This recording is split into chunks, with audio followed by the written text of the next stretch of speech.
Hello there, and welcome to my presentation on tree deforestation in Brisbane area. Throughout this video, I'm going to be talking about why deforestation occurs, what the impact on our environment is, and what we can do to help support our ecosystems. So let's jump right in and get started.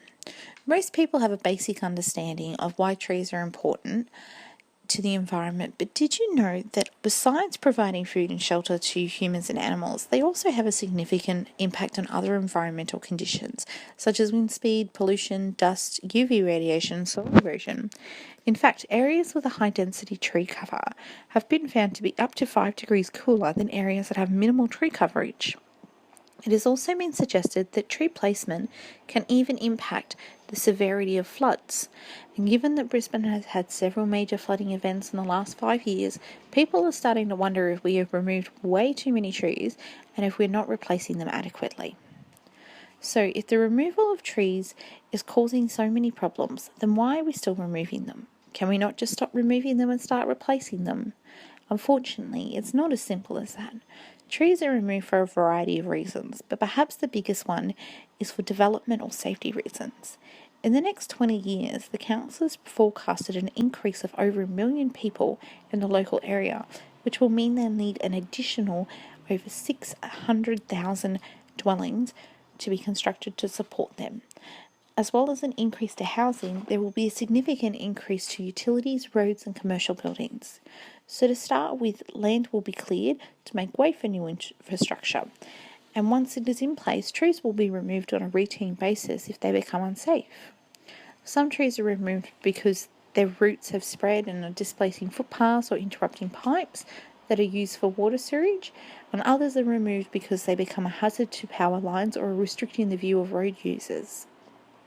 So aside from the impact to humans, some trees and plants within the area will be removed because they are unhealthy to the ecosystem. The Brisbane City Council has found that 4 out of every 10 native plants are at risk from weeds, most of which were introduced as garden decorations. Now this all sounds absolutely terrible. You must be sitting there thinking, why on earth would we still doing this to our planet? But I assure you, it's not quite as bad as it seems. The council has actually implemented quite a few programs to help improve the effects of deforestation. To start with, any development requires council approval before clearing can begin, which gives the council the power to reduce unnecessary clearing.